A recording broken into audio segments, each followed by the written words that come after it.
Here's our new collection of Millennium. This is the high level Millennium, more the European way of doing a Millennium finish. Not to be confused with our American version of it, which I'll explain and show you here in a minute.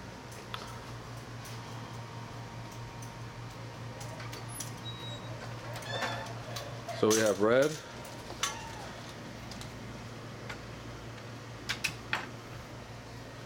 blue,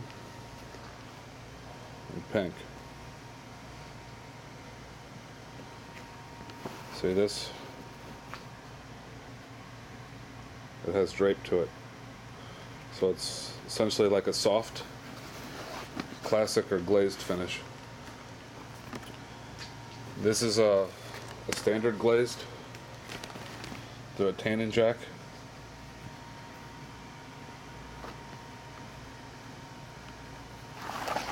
Which, when you put it off to the side, it doesn't drape on its own.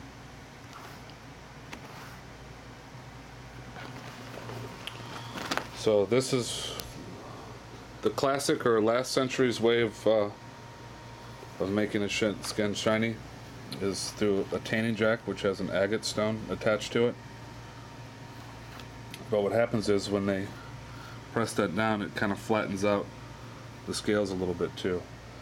And then this is glazed that has been Bombayed, or they've had heat applied underneath that pops the scales out. This was popular probably in the 80s and the 90s. But with this new modern European way of doing the Millennium finish, you'll notice that there's holes cut out between the front and the back legs, and this is because it has to go through a rolling machine.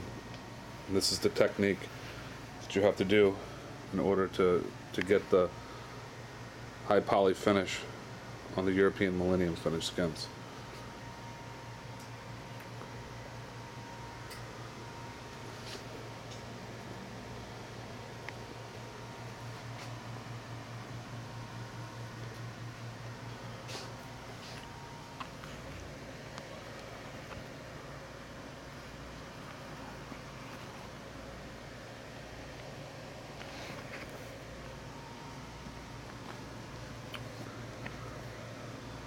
And I'm moving the skins like this so you can see how the light reflects off of it.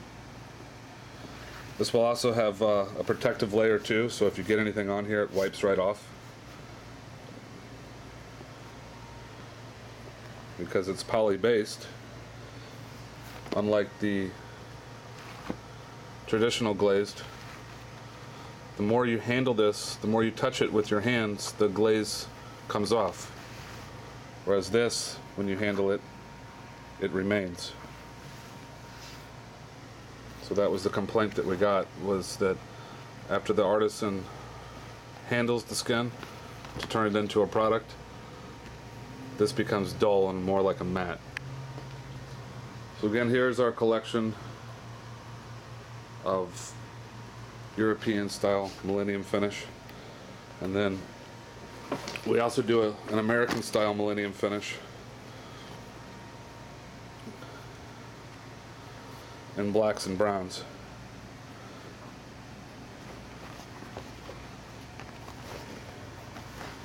I don't know if the camera's going to pull that up.